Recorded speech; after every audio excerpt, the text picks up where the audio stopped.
VOA 세계뉴스입니다. 미하일 미슈스틴 러시아 총리가 오늘 이란을 방문해 양국 간 협력 방안을 논의할 예정입니다. 러시아 국영 타스 통신은 이날 미슈스틴 총리가 공식 방문을 위해 이란에 도착할 예정이라면서 마수드 페제시키안 대통령과 모하마드 레자 아레프 제1부통령과 면담할 계획이라고 보도했습니다.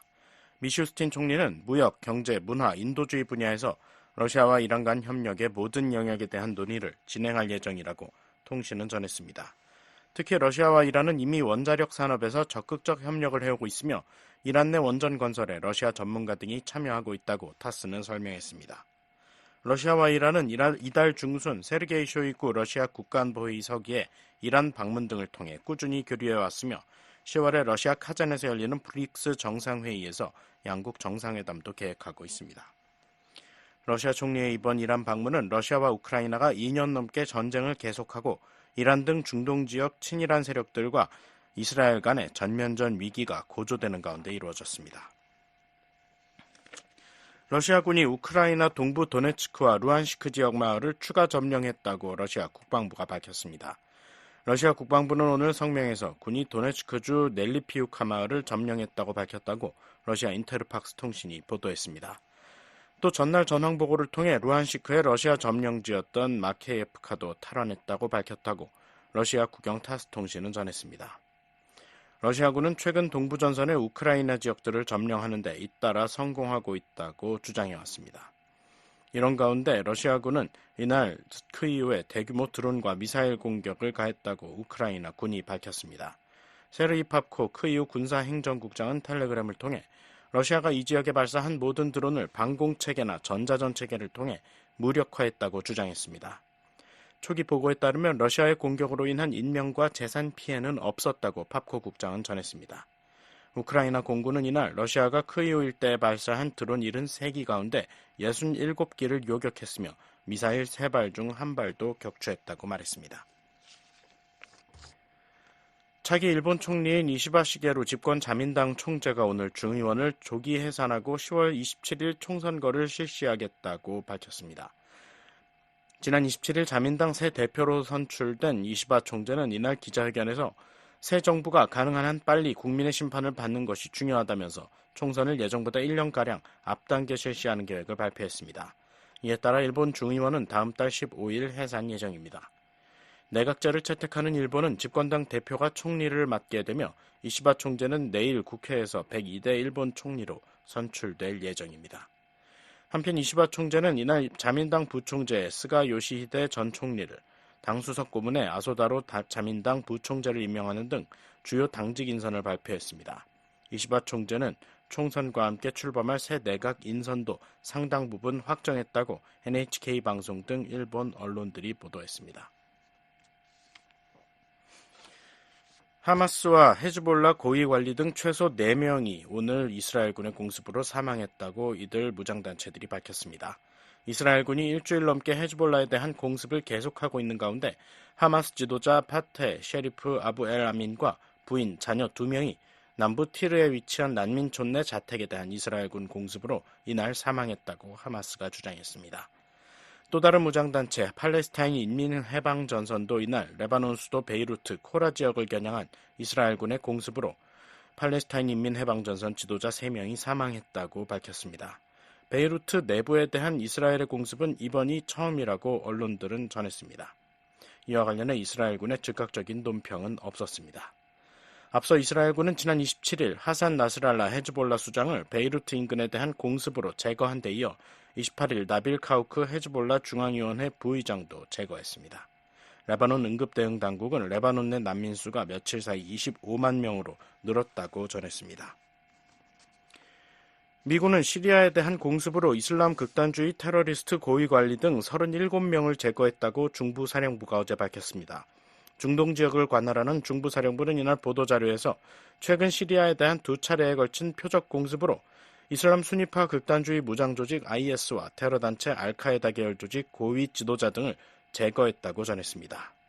중부사령부는 그러면서 지난 24일 시리아 북서부에 대한 표적 공격으로 시리아군 지도자 마르완 바삼 압드 알라우프 등 9명을, 이에 앞서 16일에는 시리아 중부 소재 IS 훈련소에 대한 대규모 공습으로 4명의 고위 지도자 등 최소 28명을 제거했다고 밝혔습니다.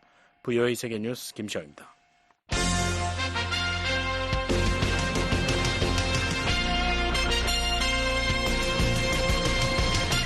VOA News Today.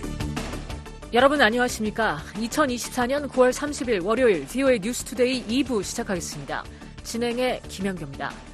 이 시간에 보내드릴 주요 소식입니다.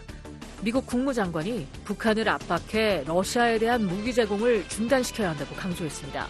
북한의 무기가 무고한 우크라이나 국민의 주택과 사회 기반 시설을 파괴한다고 지적했습니다.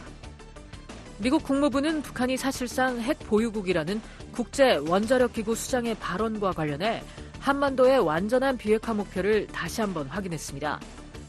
한국 정부는 북한 비핵화 목표를 부정한 러시아 외무장관의 발언에 대해 무책임하다고 비판했습니다. 내일 북한 날씨는 대체로 흐리고 대부분 지역 비 오겠습니다. 최저기온은 6에서 19도, 최고기온은 9에서 25도 되겠고요. 바다의 물결은 동해 앞바다 0.5에서 2.5m, 서해 앞바다 1에서 3m 일겠습니다. 첫 소식입니다. 미국 국무장관이 북한을 압박해 러시아에 대한 무기 제공을 중단시켜야 한다고 강조했습니다. 북한의 무기가 무고한 우크라이나 국민의 주택과 사회 기반 시설을 파괴한다고 지적했습니다. 함지아 기자입니다. 토니 블링컨 장관은 27일 뉴욕에서 기자회견을 열고 지난 화요일 안보리에서 압도적인 다수의 나라들이 러시아의 잔혹한 정복전쟁을 규탄하고 유엔 헌장에 기초한 정의롭고 지속적인 평화를 촉구했다고 밝혔습니다.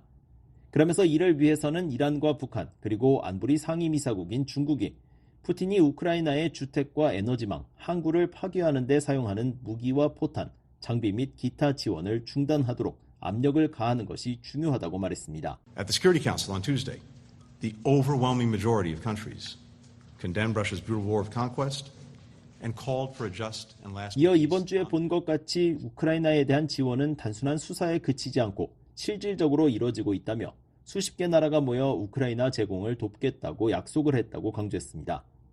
또한 주요 7개국 G7과 다른 파트너들은 러시아의 지속적인 공격에 맞서 우크라이나의 에너지 인프라를 강화하기 위한 추가적인 약속도 했다고 덧붙였습니다.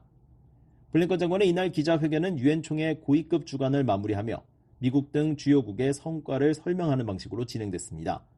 유엔 총회는 24일부터 각국 정상의 연설인 일반 토의를 진행했습니다. 유엔은 여러 나라 정상급, 장관급 인사가 모이는 이 기간을 고위급 주간으로 부릅니다.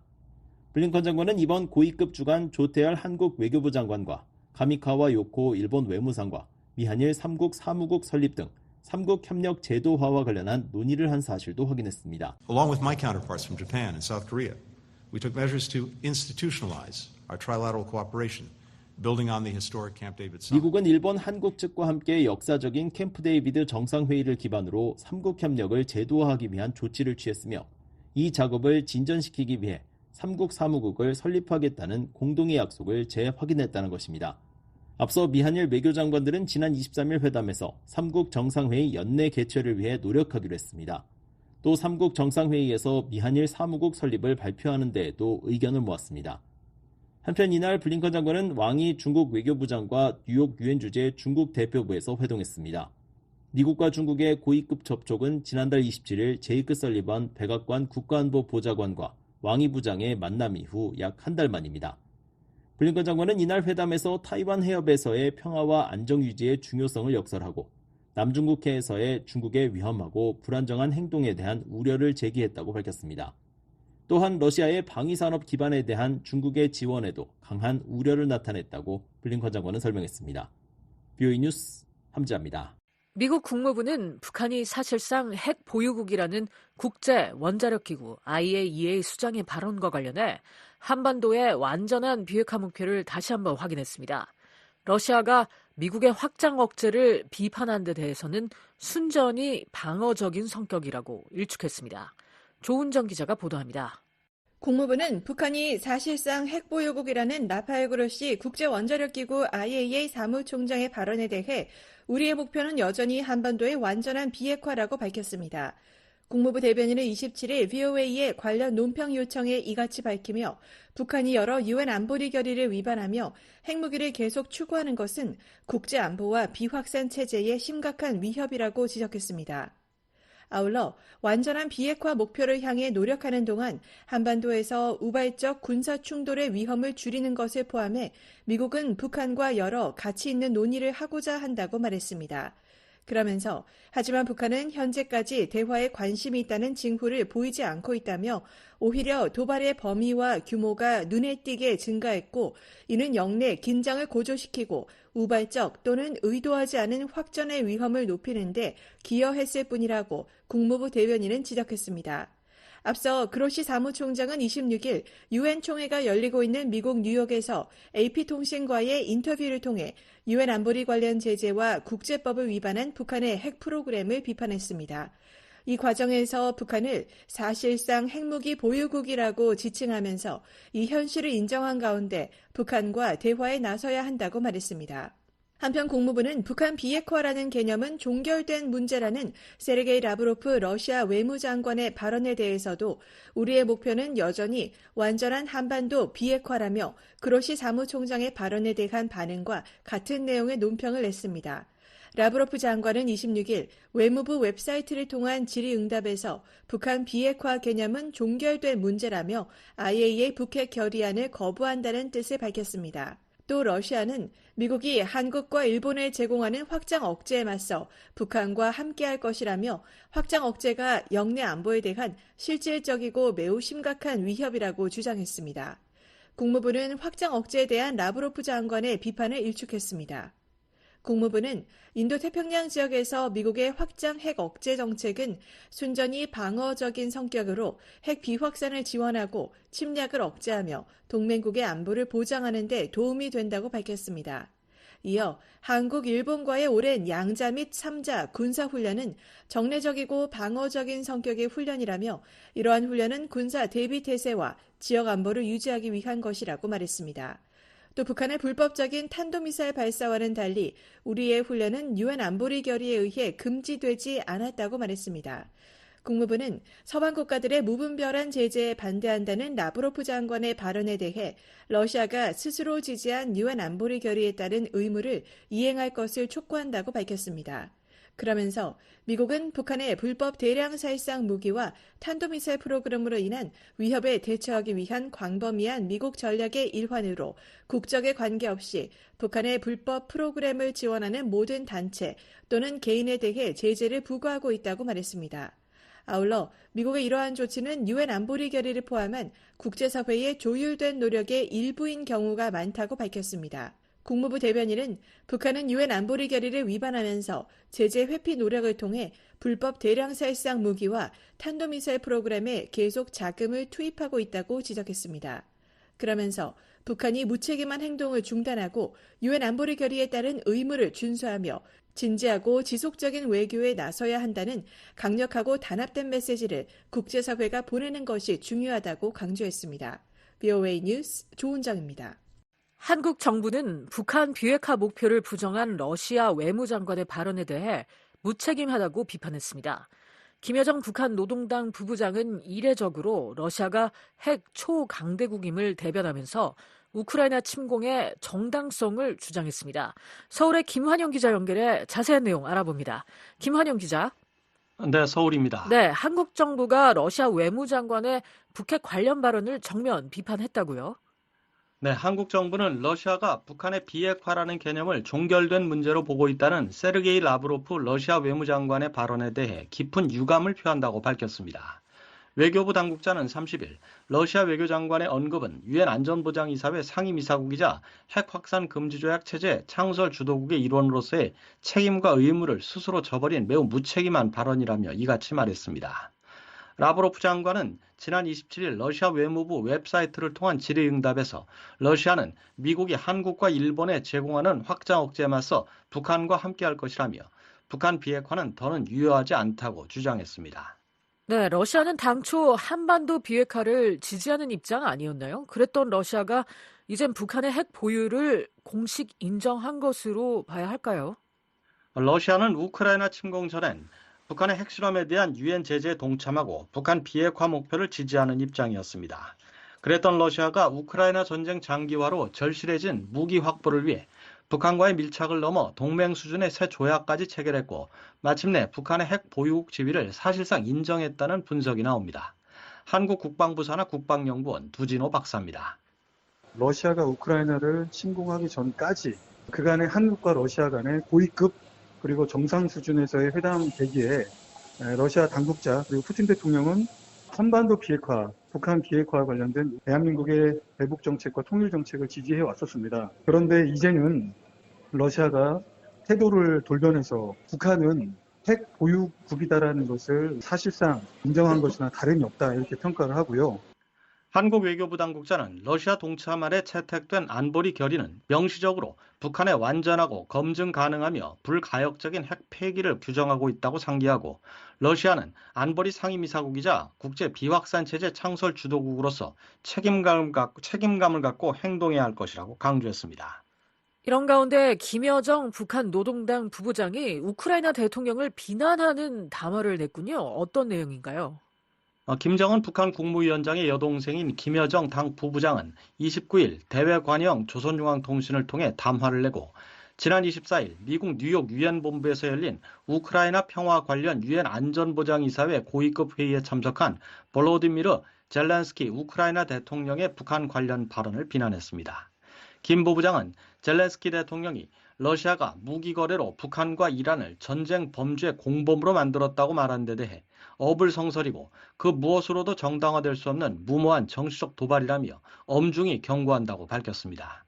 김 부부장은 젤렌스키의 논리대로라면 우크라이나 전쟁터에 가장 많은 무기와 탄약을 들이민 미국과 서방이야말로 특등 공범국이라면서 미국과 서방이 핵 초대국인 러시아를 앞에 두고 불장난질을 해대면서 그로하여 초래될 수 있는 후과를 과연 감당할 수 있는가라고 러시아를 감쌌습니다.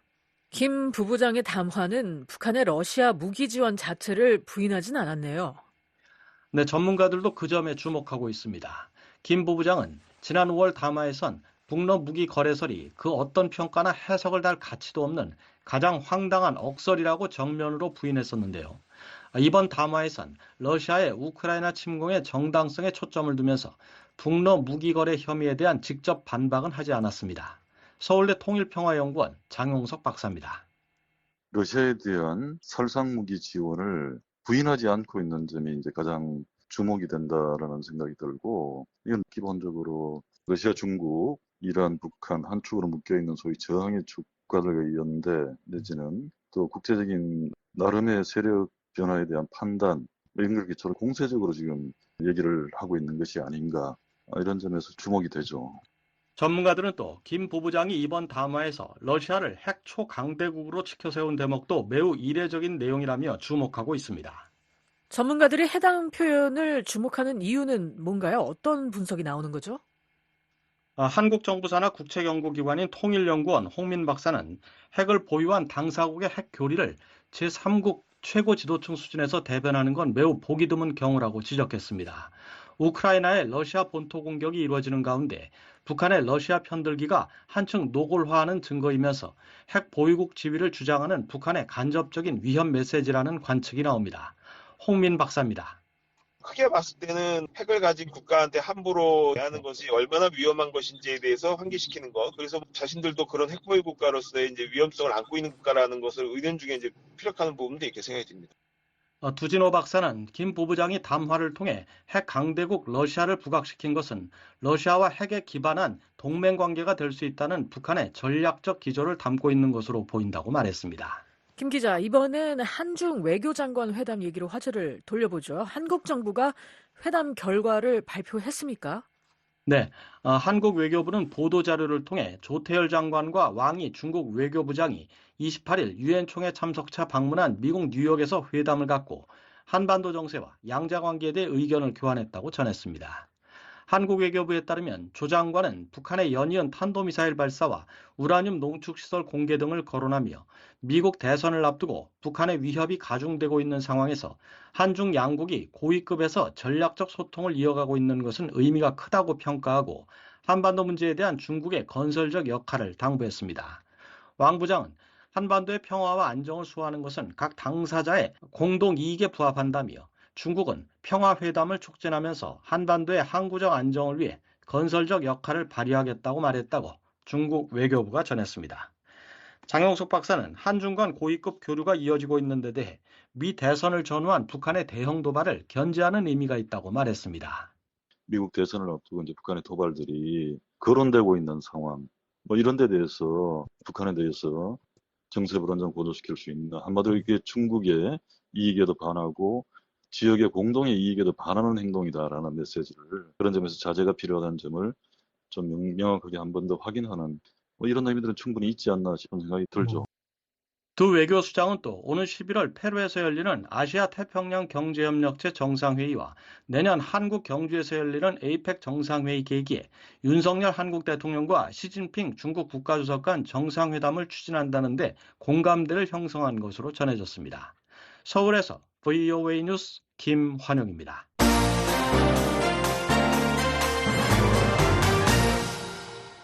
북한이 사실상의 핵 보유국이라는 국제 원자력 기구 수장의 발언과 관련해 유럽연합은 북한이 결코 핵 보유국으로 인정받을 수 없다는 점을 분명히 했습니다. 북한이 핵 관련 활동을 중단하고 완전한 비핵화를 위한 대화에 나설 것을 촉구했습니다. 안소영 기자가 보도합니다. 유럽연합 EU는 27일 북한은 절대 핵보유국주의를 얻을 수 없고 앞으로도 그럴 것이라는 입장을 재확인했습니다.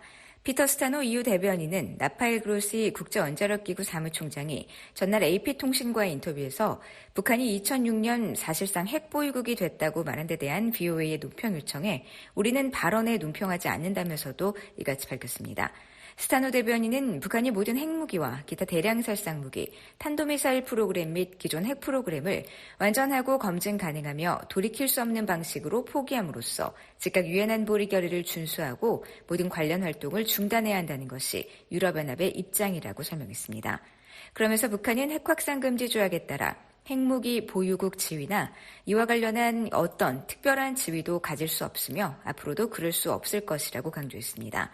이어 EU는 북한이 NPT와 IAEA의 안전조치에 복귀하고 이를 완전히 준수하며 포괄적 핵실험 금지 조약의 서명 및 비준할 것을 촉구한다고 덧붙였습니다. 스타노 대변인은 아울러 EU는 북한이 지속 가능한 평화 및 안보의 기반을 구축하고 한반도에 완전하고 검증 가능하며 되돌릴 수 없는 비핵화를 추구하기 위한 조치를 취하기 위해 모든 관련 당사자들과의 의미 있는 대화에 참여할 것도 촉구한다고 강조했습니다. 앞서 그로시 IAEA 사무총장은 26일 유엔 총회가 열리고 있는 뉴욕에서 가진 AP통신과 인터뷰에서 유엔 안전보장이사회의 관련 제재와 국제법을 위반한 북한의 핵 프로그램을 비난했습니다. 그러면서 북한을 사실상 핵무기 보유국으로 지칭하고 이 같은 현실을 인정한 가운데 북한과 대화에 나서야 한다고 말했습니다. 특히 우리는 선제적이어야 하며 대화를 위한 문을 열어야만 한다며 북한과의 대화를 비롯한 여러 시도가 이어져야 한다고 강조했습니다. VOA 뉴스 안소영입니다. 북한을 사실상 핵 보유국이라고 한 국제 원자력 기구 IAEA 사무총장의 발언은 국제 비확산 체제를 훼손할 수 있는 부적절한 발언이라고 전문가들이 평가했습니다. 북핵 문제 해결을 위한 대화 등 추가 조치는 반드시 필요하지만 핵 보유국 인정이나 핵 군축 협상은 절대 용인해선 안 된다고 지적했습니다. 조상진 기자가 보도합니다. 국제원자력기구 IAEA 사무차장을 지낸 올리 하이노넨 스팀슨 센터 특별연구원은 27일 북한이 사실상의 핵보유국이라는 라파엘 그로시 IAEA 사무총장의 발언에 대해 진위가 잘못 전달된 것으로 이해한다고 말했습니다. 하이노넨 특별연구원은 이날 VOA와의 전화통화에서 그로시 총장의 발언은 북한이 핵을 갖고 있다는 현실을 인정하고 이를 더 적극적으로 해결하기 위해 국제사회가 나서야 한다는 취지로 발언하는 과정에서 나온 것으로 보인다고 말했습니다. I don't think that he means that North Korea is a nuclear state in terms of the 핵무기를 갖고 있는 국가와 국제 공인을 받은 핵 보유국은 엄연히 다른 개념으로 그로시 사무총장이 언급한 사실상 핵보유국 발언은 유엔 안보리나 육자회담 참가국들이 북한을 미국이나 중국, 러시아와 같은 공식 핵보유국으로 동의한 것과는 차이가 있다는 것입니다. 조셉 디트라니 전 북핵 육자회담 미국 측 차석 대표도 이날 VOA와의 전화통화에서 우리는 이미 김정은이 핵물질의 기하급수적 증산을 지시하고 우라늄 농축 시설을 공개했으며 미사일과 핵무기를 과시하는 상황을 목도하고 있다면서 사실상의 핵보유국 발언은 그런 상황에 대한 인식을 말하고자 한 것으로 풀이했습니다. I interpret his comments as factual comments that there needs to be a dialogue. We'll come back to the table. 북한이 실질적으로 핵을 보유하고 있는 상태임을 언급하면서 북한과 의미 있는 대화 재개가 필요하다고 강조하는 차원에서 한 발언이라는 설명입니다. 다만 그로시 총장 스스로 자신의 발언이 전혀 다른 취지로 받아들여질 수 있음을 인식해야 할 것이라고 지적했습니다. So when he says a de facto nuclear weapon state, yes, I think everyone, almost everyone would agree North Korea has. 디트라니 전 차석 대표는 북한이 사실상 핵무기를 보유하고 있다는 것은 거의 모든 사람들이 동의할 것이라면서도 그러나 그들이 핵무기를 갖고 있다고 말하는 것과 핵무기 국가로 인정해야 한다고 말하는 것은 또 다른 문제라고 지적했습니다. 그러면서 핵 관련 국제기구의 수장으로서 한 이번 발언은 일반 전문가가 한 발언과는 무게가 완전히 다르다면서 자신의 발언이 어떻게 해석될지도 고려했어야 한다고 말했습니다. 앞서 그로시 사무총장은 26일 유엔 총회가 열리고 있는 미국 뉴욕에서 AP통신과의 인터뷰를 통해 유엔 안보리 관련 제재와 국제법을 위반한 북한의 핵 프로그램을 비판했습니다. 이 과정에서 북한을 사실상 핵무기 보유국이라고 지칭하면서 이 현실을 인정한 가운데 북한과 대화에 나서야 한다고 말해 진위를 두고 논란이 일었습니다. 그로시 사무총장은 북한이 핵활동을 중단해야 한다는 점을 계속 강조하는 것이 매우 중요하다면서도 동시에 대화가 중단된 것에 대해 진지하게 생각하기 시작해야 한다고 말했습니다. 그러면서 우리는 선제적이어야 하며 대화를 위한 문을 열어야만 한다면서 북한과의 대화를 비롯한 여러 시도들이 이어져야 한다고 강조했습니다. 전문가들은 그로시 사무총장의 발언이 북한 문제 해결을 위한 추가 조치 필요성을 촉구하기 위한 선의에서 나온 것이라고 평가하면서도 국제 비확산 체제를 훼손하고 북한 등 잠재적 핵보유국 희망국들에게 잘못된 메시지를 줄 수 있다는 점에서 부적절하다고 지적했습니다.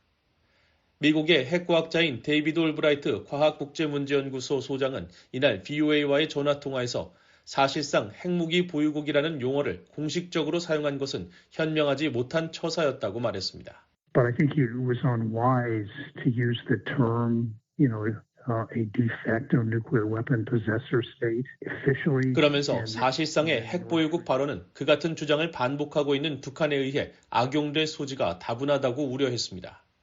아울러 북한이 사실상의 핵보유국으로 용인되면 파키스탄처럼 국제사회의 감시체제에서 벗어나게 될 것이라면서 이 같은 상황을 IAEA도 반기지 않을 것이라고 지적했습니다. 올브라이트 소장은 또 이번 일을 계기로 북한이 사실상의 핵보유국이라는 논쟁이 국제 무대에서 불붙을 경우 국제 제재 체제가 무너질 수 있다는 점을 우려했습니다. Another aspect is if you did that, all sanctions would collapse. So the UN Security Council sanctions for sure. 파키스탄이 사실상의 핵보유국 지위를 인정받음으로써 그랬던 것처럼 북한에 대한 유엔 안보리 제재나 미국의 독자 제재 근거도 사라질 것이라며 안전한 한반도를 고려한다면 실익이 없는 용인이 될 것이라고 말했습니다.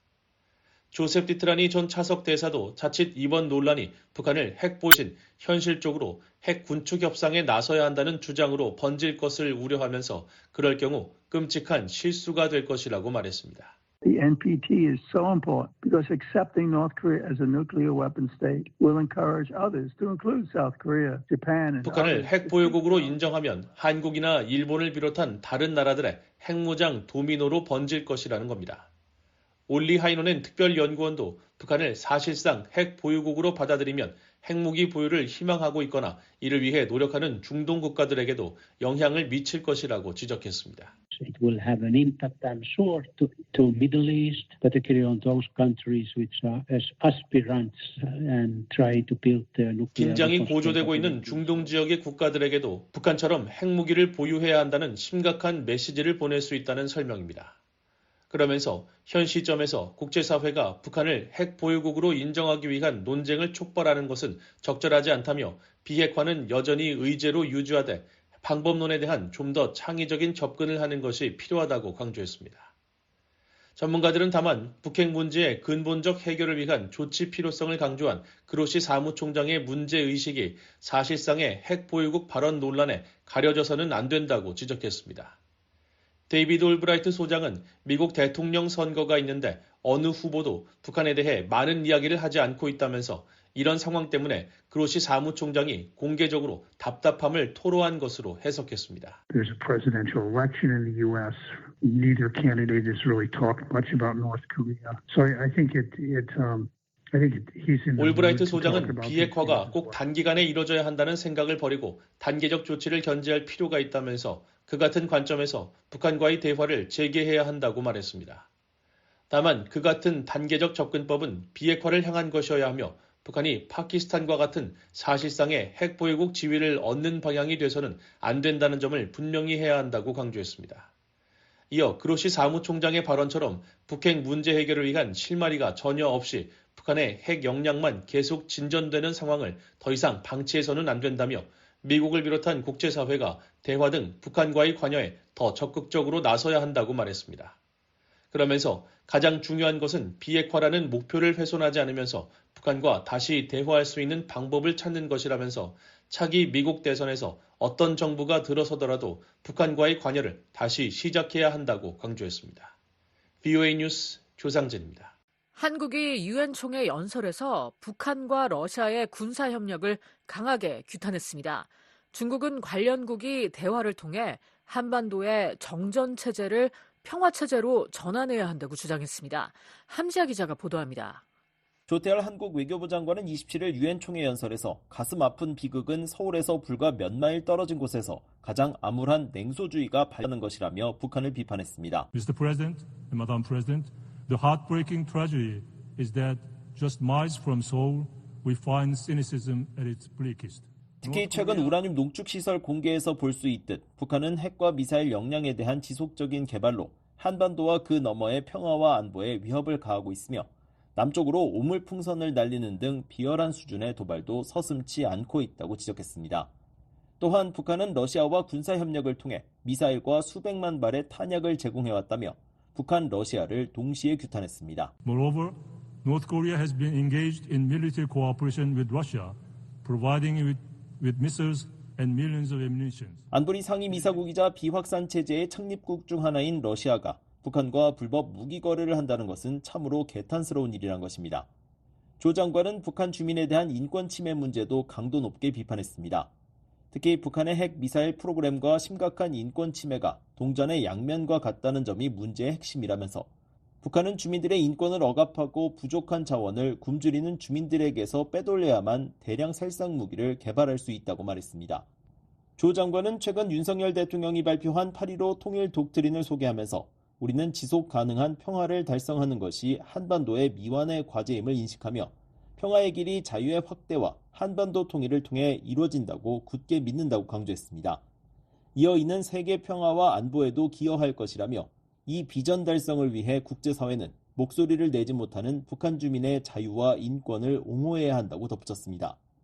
조 장관 다음으로 연단에 오른 페니웡 호주 외무장관도 북한과 러시아의 협력을 비난했습니다. This year we saw Russia end the mandate of the Security Council's panel of experts on the DPRK after 14 years of unanimous. 웡 장관은 올해 우리는 러시아가 지난 14년 동안 만장일치의 지지를 받아온 안보리 대북제재위원회 전문가 패널의 임기를 종료하는 것을 목격했다며 북한은 러시아에 불법 무기를 이전하고 한국과 일본을 포함한 우리 지역을 위협하는 등 처벌 없이 불법적인 활동을 계속하고 있다고 지적했습니다. 다음 날인 28일 연단에 오른 일본은 북핵 문제 해결을 위해 국제사회와 긴밀히 협력하겠다는 메시지를 발신했습니다. 야마자키 카즈유키 유엔 주재 일본 대사는 이날 연설에서 일본은 유엔 안보리 결의의 완전한 이행을 포함해 북한의 비핵화를 위해 국제사회와 긴밀히 협력할 것이라고 강조했습니다. There are a host of issues that need to be addressed, including North Korea's nuclear missile development, the situation in Gaza. 그러면서 일본은 일본, 북한 평양 선언에 따라 납치와 핵, 미사일 문제와 같은 미해결 현안에 대한 포괄적인 해결과 불행한 과거사에 대한 합의를 통해 북한과의 관계 정상화를 계속 추구해 나갈 것이라고 말했습니다. 한국과 호주, 일본은 모두 장관과 유엔 주재 대사가 정상급 인사를 대신해 연설했습니다. 정상급 인사가 연단에 오르지 않은 건 한국이 8년 만이고 일본은 17년 만입니다.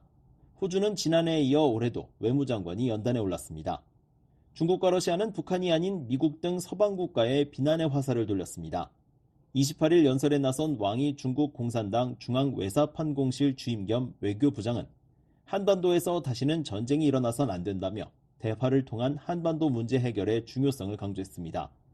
왕이 부장은 중요한 것은 긴장 완화를 위한 지속적인 노력을 기울이고 대화와 협의를 통해 해결책을 모색하며 정전체제를 평화체제로 전환하고 한반도의 평화와 안정을 수호하는 것이라고 말했습니다. 朝鲜半岛不能再生战端，要持之以恒推动局势降温，坚持对话协商。 이어 중국은 아시아가 안정과 발전을 필요로 하고 분열과 갈등에 반대한다는 점을 깊이 인식하고 있다며 인류 문명의 중요한 발원지이자 글로벌 성장의 핵심 동력인 아시아는 영내 협력을 통해 상황을 안정시키고 대화와 협의를 통해 이견을 적절히 처리할 수 있는 지혜와 역량을 갖추고 있다고 주장했습니다. 왕이 부장은 우리는 여구의 국가의 간섭을 단호히 반대한다며 사실상 미국을 겨냥했습니다. 그러면서 영내 문제와 대립을 조장하려는 어떤 세력의 시도에도 단호히 저항할 것이라고 밝혔습니다.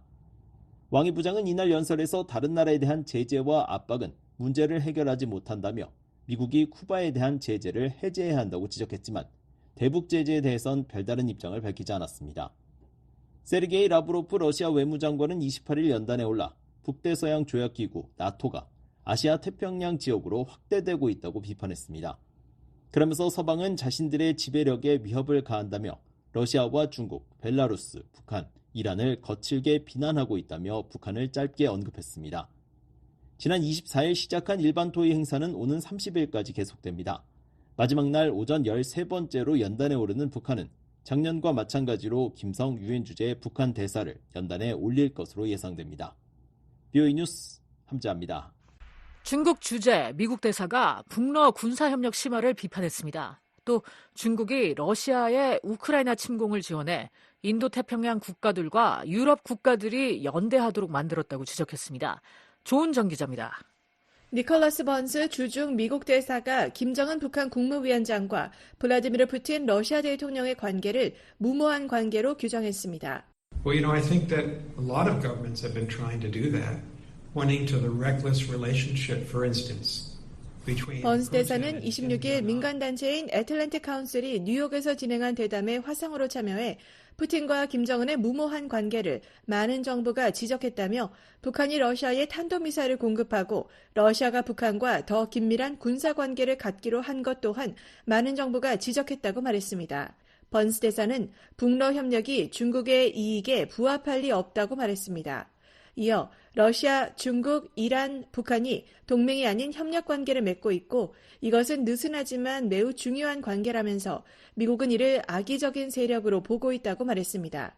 그러면서 많은 정부들, 특히 미국 정부는 중국이 중장기적으로 러시아와 얽히는 명백한 문제를 지적하려고 노력해왔다며 하지만 중국이 러시아와의 제한 없는 협력 관계에서 물러설 기미가 없다고 말했습니다.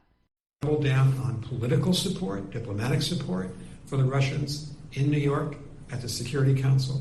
They have not provided, but we watch this every day. 그러면서 중국은 뉴욕의 유엔 안보리에서 러시아에 대한 정치적, 외교적 지원을 강화했다고 말했습니다. 번스 대사는 아울러 중국이 러시아에 치명적인 군사 지원, 즉 완전한 무기 시스템 전체를 제공하지는 않았지만 매우 중요하고 절실히 필요한 부품과 이중 용도 기술을 러시아에 공급했다고 밝혔습니다. 이어 많은 사람들이 현재 러시아의 방위 산업 기반이 전쟁 초기보다 강력하다고 생각하는 것은 대부분 중국의 지원 덕분이라고 덧붙였습니다. 또 중국은 러시아의 전쟁 기계를 방조하고 있다며 이는 유럽과 인태 국가들 간 연대를 초래했다고 말했습니다.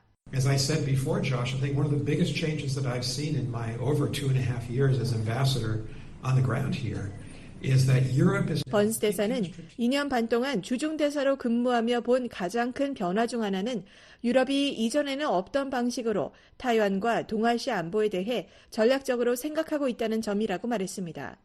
또 우리의 민주적 동맹인 인도태평양의 많은 국가들도 유럽연합과 개별 유럽 국가들, 북대서양 조약기구 나토와 협력관계를 맺고 싶어 한다며 중국은 이 문제를 스스로 초래했다고 말했습니다. 그러면서 중국이 언젠가 정신을 차려서 러시아의 씁쓸하고 잔인한 전쟁을 100% 지지하는 대신 손실을 줄여야겠다고 결정하길 바란다고 말했습니다.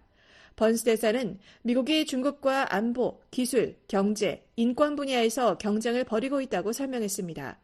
안보와 관련해 미국은 인도태평양에서 동맹국들과 함께 선도적인 위치를 유지하고자 한다고 밝혔습니다.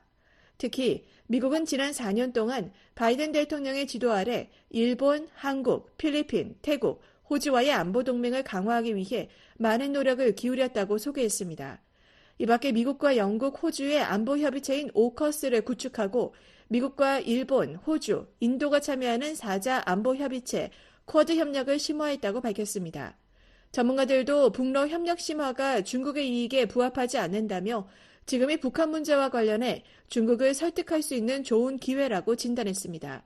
시드니 사일러 전 국가정보위원회 북한 담당 국가정보분석관은 최근 VOA에 중국과 북한 관계에 일종의 긴장이 있는 것 같다고 말했습니다. I do think that in general there seems to be some type of tension in the China-North Korea relationship. 그러면서 중국은 러시아와 북한 사이에 긴밀한 관계를 주시하며 우려하고 있고 앞으로 북한에 대한 영향력을 회복할 방법을 모색할 것이라고 말했습니다.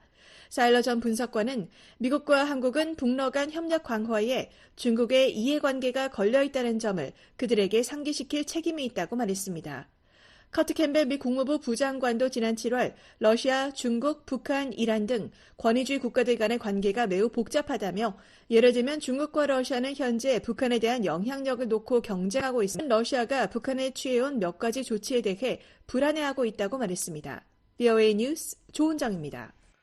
일본에서 다음 달 새 내각이 공식 출범하지만 북일 관계에는 큰 변화나 진전은 없을 것이라고 미국 전문가들은 내다봤습니다.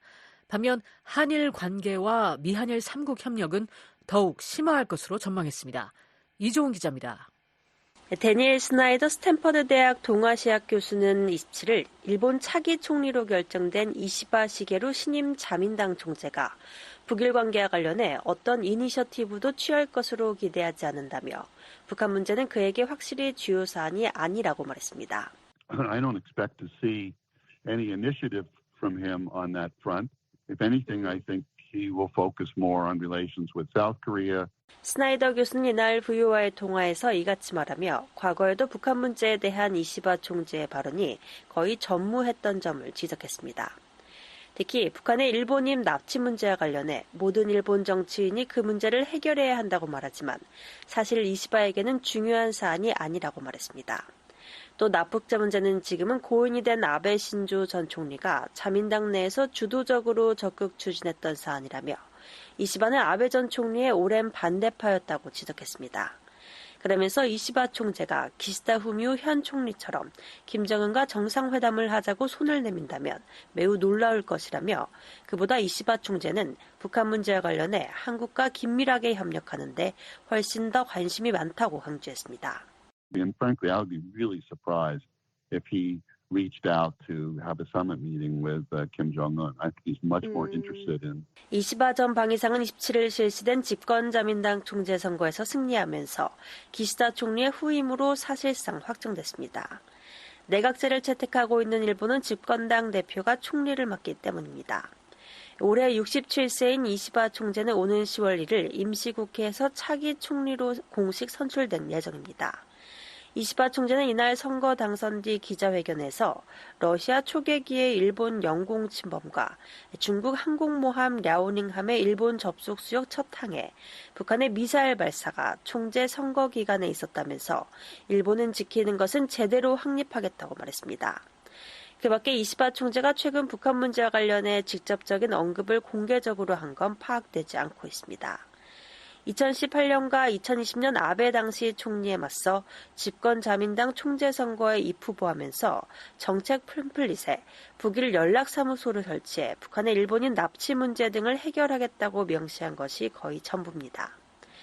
로버트 랩슨 전 주한미국 대사 대리는 이시바 총재의 대북 정책은 기시다 총리와 큰 차이가 없을 것으로 보인다며 고이즈미 전 총리처럼 거창한 대북 지원 계획이나 이니셔티브도 고려하지 않을 것이라고 말했습니다.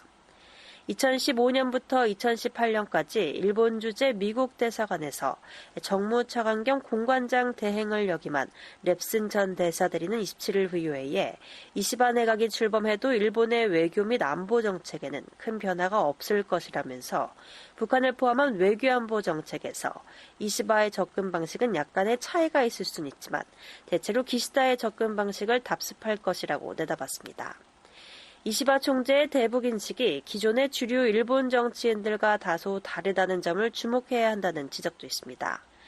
시오코 고토 윌슨 센터 인도태평양 국장은 27일 VOA에 북한은 관여할 가치가 없는 불평불만 국가이며 결국 붕괴할 것이라는 인식이 일본 조야와 여론에 끊이지 않았다고 소개했습니다. And so one is that North Korea should not be seen as a complete anomaly. 그러나 이시바 총재는 이런 인식에 동의하지 않는다며 그런 점을 감안할 때 일본의 대북 정책이나 북한과의 관계에 일부 변화가 있을 수 있다고 말했습니다. 또 일본인 납북 피해자 가족들은 이미 이시바 총재에게 북한에 관여해 납북자를 데려오라는 요구를 하면서 어느 정도 압박을 하고 있다며 이시바 총재가 북한의 대화의 손을 뻗을 수 있다는 기대도 있다고 덧붙였습니다. The families of the Japanese abductees have already seized this moment to make demands to Ishiba. 다만 북한이 지금처럼 일본과의 대화를 거부하는 태도를 유지할 가능성이 높기 때문에 북일 관계는 큰 변화가 있을 것으로 기대하긴 어렵다는 것이 전문가들의 대체적인 견해입니다. 시드니 사일러 전 미 국가정보위원회 북한 담당 국가정보 분석관은 지난 수년간 수많은 일본 지도자들이 북한 문제에 대해 진전을 이루고자 노력했지만 북한은 번번이 실망감만 안겨줬다며 마찬가지로 이시바 총재도 총리가 되면 특히 납북자 문제에서 진정성 있고 신뢰할 수 있는 진전을 이루길 원할 것이라고 밝혔습니다. 하지만 현재로선 북한이 진지하게 관여하는 것을 계속 거부할 것으로 보인다고 사일러 전 분석관은 강조했습니다.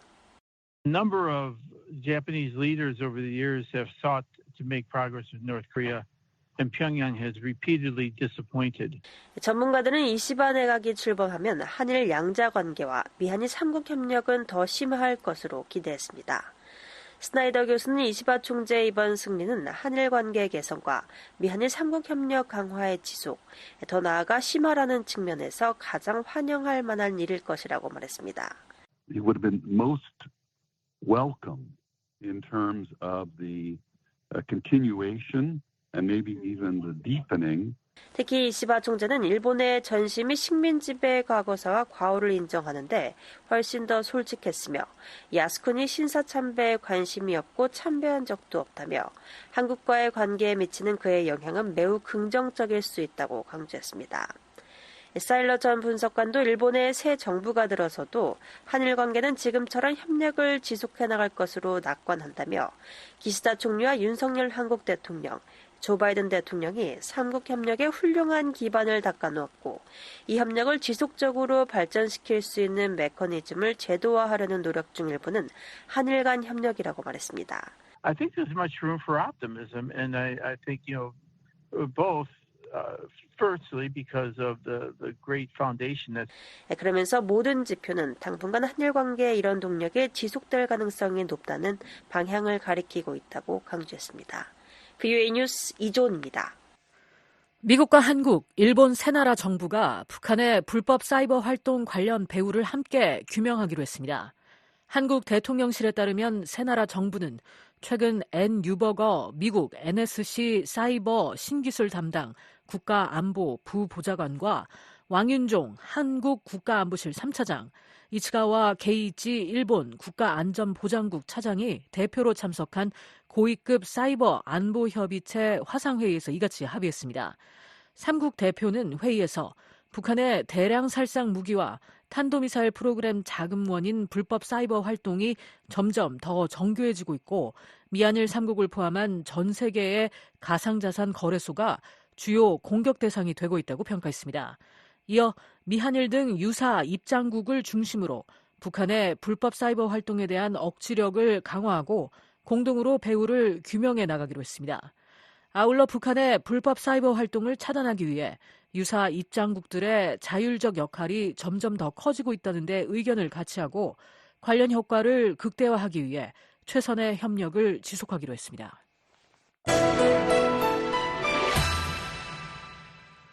북한은 원자폭탄 30에서 100개를 제조할 수 있는 핵물질을 확보했다고 한국의 핵과학자 이춘근 박사가 추정했습니다. 그 근거로 북한은 10,000개의 원심 분리기를 가동해 핵무기 원료인 고농축 우라늄을 1,770kg을 확보한 데다 영변 핵시설에서 추출한 30에서 50kg의 플루토늄을 갖고 있다고 말했습니다. 한국과학기술정책연구원의 명예연구위원인 이춘근 박사를 최원기 기자가 인터뷰했습니다. 북한이 13일 핵무기 원료인 고농축 우라늄을 만드는 원심 분리기 시설을 공개했습니다. 북한은 영변에 플루토늄을 위한 핵시설이 있는데 왜 별도로 원심 분리기 시설을 갖고 있는 것일까요? 예, 플루토늄은 자연계에 없기 때문에 원자로에서 우라늄을 태워가지고 생산을 하게 되어 있습니다. 그러나 북한이 가지고 있는 원자로가 오메가2 원자로 하나뿐이고 여기서 생산할 수 있는 양이 5kg에서 7kg, 원자탄 하나밖에 안 되는 분량이거든요. 그러니까 대량으로 생산할 수 있는 원심 분리기 공장을 따로 짓고 있는 겁니다. 공개된 사진을 보니까 원심 분리기가 빽빽히 늘어져 있던데 원심 분리기의 원리와 구조를 설명해 주십시오. 이 우라늄이 자연계에 있는 그 우라늄 중에서 0.7%밖에 안 들었기 때문에 이것을 핵무기를 만들려면은 90% 이상으로 농축을 해야 됩니다. 이게 이제 무게차가 워낙 적기 때문에 분리가 상당히 어렵습니다. 그래서 원심분리법은 상당히 간단한 그 설비로 그 염가로 생산할 수가 있습니다. 이거는 원통에다가 6브라우라는 기체를 넣어가지고 고속으로 돌리면은 무거운 우라늄 230호는 밖으로 나가고 가벼운 우라늄 235가 안쪽으로 들어오는 원리를 이용한 겁니다. 그래서 이 원심분리기는 회전 속도가 빠를수록 또 길이가 길수록 분리 효율이 좋아지고요. 전기가 적게 들고 설비 면적이 작기 때문에 감추기가 쉽습니다. 아까 빠르면 빠를수록 좋다, 그리고 속도가 빠르면 좋다고 말씀하셨는데 분당되게 그 몇 번이나 회전을 합니까 그러면? 우라늄 농축은 보통 5만 번 이상 그 회전을 하게 됩니다. 이번에 공개된 원심 분리기가 1990년대 파키스탄의 핵과학자인 압돌 카디르 칸 박사가 북한에 제공한 P2형 원심 분리기를 개량한 것으로 볼 수 있을까요? 유럽의 그 농축회사 유렌코가 설립이 되었습니다.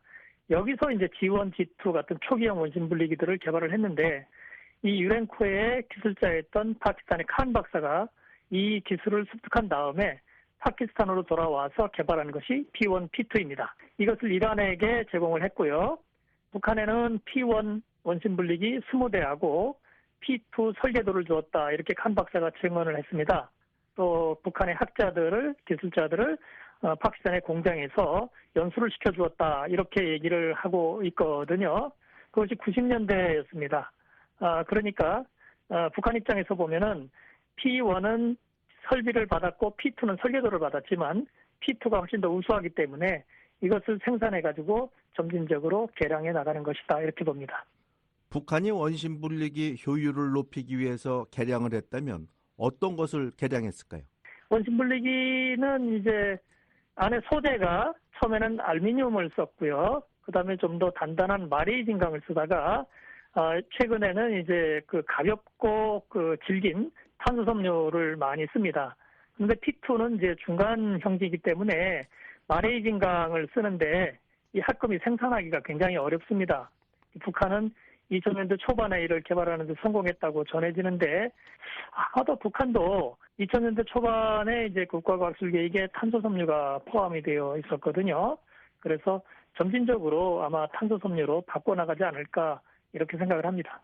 일본 아사히 신문은 2002년 6월 북한이 러시아로부터 원심 분리기 2,600대를 만들 수 있는 고강도 알루미늄관 150톤을 수입했다고 보도했습니다. 로터를 고강도 알루미늄으로 만들려 했던 것일까요? 수입하려고 한 알루미늄관의 직경을 알아보니까 P2형의 외부 케이스 직경하고 일치했거든요. 그래서 아마도 이때 수입하려던 고강도 알루미늄관은 P2의 외부 케이스가 아닐까 이렇게 생각을 하고 있습니다. 북한이 이번에 공개한 5장의 사진을 보면 김정은 위원장이 시찰한 시설에만 2,000개가량의 원심 분리기가 있는 것으로 보입니다. 또 데이비드 올브라이트 미국 국제과학안보연구소 소장은 지난해 북한이 영변 외에 우라늄 농축시설을 한두 곳 더 운영하고 있다며 7,000개에서 최대 10,000개의 원심 분리기를 가동 중이라고 말했습니다. 그것이 사실이라면 10,000개의 원심 분리기에서 연간 어느 정도의 고농축 우라늄을 추출할 수 있을까요? 울브라이트 박사의 추정은 2006년부터 4,000대에서 6,000대를 가동하기 시작을 해서 그 후에 꾸준히 늘려가지고 이제 그 2020년대에 10,000대로 확장이 돼서 지속적으로 운영을 했다 이렇게 보고 있고요. 이 안에 이제 연결해 있는 것까지 포함을 하고 있습니다. 그래서 이제 고농축 우라늄 누적 생산량을 2020년까지 그 누적해가지고 1,425kg에서 2,185kg이다. 그래서 중간값으로 해가지고 1,770kg이다. 이렇게 추산을 하고 있습니다. 이와 별도로 2010년 북한 영변핵 시절 우라늄 농축 시설을 창건한 시그프리트 해커 박사가 북한은 2,000개의 원심 분리기를 가동하고 있다고 했습니다. 그러면 북한은 최소 12,000개 원심 분리기를 가동하고 있다고 볼 수 있을까요? 북한이 해커 박사한테 공개된 것은 설명을 하기를 철합금으로 만들었다 얘기를 했고 1개의 빌로지가 있다 이렇게 얘기를 했거든요. 그 철합금이라고 하는 것은 이제 마레진강을 지칭하는 것으로 보입니다. 또 하나 얘기한 것이 있는데 여기는 원자력 발전소용의 저농축 우라늄을 생산한다 이렇게 말을 했습니다. 그러면은 영변의 공장은 저농축 우라늄 생산용이 아니냐 이렇게 볼 수가 있는데 총 분리 능력으로 환산하기 때문에 영변의 것과 뭐 강선이라고 말하는 다른 곳의 원심 분리기들을 다 통합해서 추산합니다. 그래서 일반적으로 보면 영변까지 포함해서 1만 개 정도로 추산을 하고 있습니다. 영변에서 2,000개의 원심 분리기를 가동한 지 14년이 지났습니다. 또 강선 등지에서 10,000개의 원심 분리기를 지난 5년간 가동했다고 보면 어느 정도의 고농축 우라늄을 확보했다고 볼 수 있겠습니까? 울브라이트 박사 같은 경우에는 2006년부터 추산을 해가지고 1,770kg을 말하는 것이고요. 해커 박사 같은 경우에는 좀 적은 양으로 2024년 올해 말까지 한 1,300kg 정도로 추정을 하고 있습니다. 대체적으로 뭐 저도 그렇고 국내 학자들도 이 정도 선에서 추정을 하고 있습니다. 그렇다면 그 정도 고농축 우라늄으로 북한이 원자폭탄 몇 개를 만들 수 있다고 보시는지요? 고농축 우라늄 몇 킬로그램으로 이제 원자탄 하나를 만드느냐고 할 때 보통 25kg으로 많이 하는데 기술이 상당히 진보하면은 이제 10kg도 가능하죠. 북한의 경우에는 플루토늄을 쓰는 내폭형 기폭 장치를 개발해 놨는데 거기다가 플루토늄을 쓰는 게 아니라 고농축 우라늄을 쓰게 되면은 고농축 우라늄 양을 줄일 수가 있습니다. 그래서 일반적으로 한 20kg 정도로 추산을 합니다. 그래서 울브라이트 같은 경우에는 중간값으로 계산해서 88발, 해커 박사 같은 경우에는 65발 정도가 되는데 여기에 북한이 가지고 있는 30에서 50kg의 플루토늄 양을 더 더해야 됩니다. 이것이 또 한 10발 가까이 될 수가 있거든요. 상당히 경우의 수가 넓기 때문에 일반적으로 볼 때는 30발에서 100발 정도로 좀 폭넓게 추산을 하고 있습니다. 북한은 지난해 전술 핵탄두 화산 30일 실물을 최초로 공개했습니다. 화산 30일을 어떻게 평가하시는지요? 이게 과거에 공개한 것보다 상당히 작아지고 약간 길쭉해졌습니다. 그래서 소형화가 되었다 이렇게 생각을 하고 있는데요. 그래서 보면은 상당히 좀 극단적인 설계다 이렇게 생각을 합니다. 또 화산 30일 공개할 때 뒤에 투발수단이 8개가 있었는데 이 8개가 상당히 범위가 넓습니다. 탄도탄도 있고 순항미사일도 있고 어뢰도 있고 방사포도 있고 이런 지나친 꽤 넓은 유형의 표준화는 상당히 어렵죠. 투발수단들이 핵탄두에 미치는 영향이 다 다르기 때문에 아마도 이제 장기적으로 보면 좀 더 세분화된 그런 탄두가 필요하고 그것을 개발해야 된다 이렇게 봅니다. 이충곤 박사님 대단히 감사합니다. 예, 감사합니다. 지금까지 한국의 핵 과학자인 이춘근 박사로부터 북한이 최근 공개한 우라늄 농축시설의 원심 분리기 현황과 핵물질 확보 규모에 대해 들어봤습니다. 인터뷰에 최영기 기자였습니다. The Voice of America, VOA. 지금까지 VOA 뉴스투데이 2부를 들으셨습니다. 잠시 후에는 세계 뉴스에 이어 여기는 워싱턴입니다가 방송됩니다. 여러분의 많은 애청 바랍니다.